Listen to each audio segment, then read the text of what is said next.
एक मारवाडी ब्राह्मण समाजाची मुलगी, मारवाडी ब्राह्मण समाजाची, आवर्जून मारवाडी सांगतो, ब्राह्मण. आणि नामांकित परिवार. तिचं नाव मी असं सोशल मीडियावर सांगणं योग्य नाही, बरोबर. पण चांगल्या प्रकारे माहिती आहे. शिवाजीनगरला ते प्रसंग होता.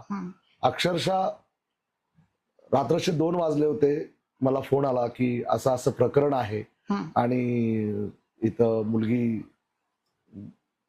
घराकडे, आई वडिलांकडे परत जायला तयार नाही आणि तुम्ही येता का. रात्री 2 वाजता मी शिवाजीनगर पोलीस स्टेशनला गेलो आणि अनेक बऱ्याच इतर लोकांनी तिच्यासोबत बोलणं आधी झालेलं होतं. ते प्रकरण 9:30-10 वाजल्यापासून सुरू होतं, पण त्या प्रकरणात बऱ्याच लोकांना यश आलं नव्हतं. पण ज्या वेळेस मी त्या मुलीशी बोललो आणि तिला एक मी विश्वास दिला की तू एकदा शांत डोक्याने खरं काय खोटं काय विचार कर आणि परत तू तुझा निर्णय घे.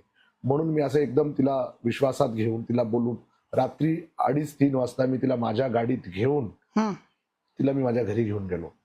पोलीस आश्चर्यचकित झाले, बाहेर जमलेला जमाव आश्चर्यचकित झाला आणि मी त्या जिहाद्याला धमकी दिली होती, जर आज तू आमच्या या भगिनीला इथून घेऊन जाशील तर मी एवढा जमाव घेऊन तुझं घरी येऊन जाणार, कारण की माझ्याकडे पर्याय उरला नव्हता. बरोबर.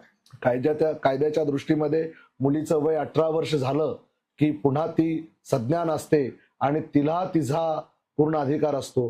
हा कायद्याचा दृष्टिकोन झाला. पण साहेब, आमचा पण एक दृष्टिकोन असतो. पुन्हा ते जाते आणि येणाऱ्या 2 वर्षामध्ये तीच जर 30-35 तुकड्यांमध्ये, कुठं फ्रीजमध्ये, कुठं बॅगमध्ये, कुठेतरी वेश्या व्यवसाय करताना आढळते, तर आमच्यासारख्या स्वतःला वीर योद्धा म्हणून घेणाऱ्या, धर्म अभिमानी, मनगटात जोर असणाऱ्या युवकांनी काय करायचं. म्हणजे त्या दिवशीची अशी दुर्दैवी घटना आहे.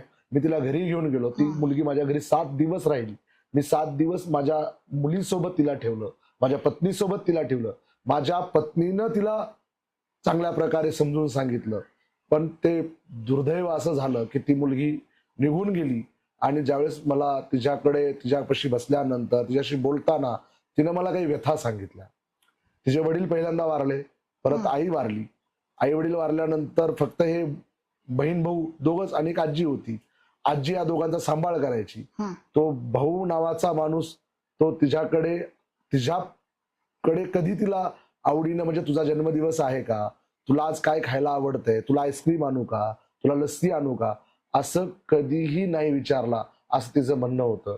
तिला प्रेमच भेटलं नाही म्हणून ती मुलगी एका जिहाद्याच्या खोट्या प्रेमाच्या जाळ्यात फसली आणि ते आमच्या डोळ्यात देखत गेली.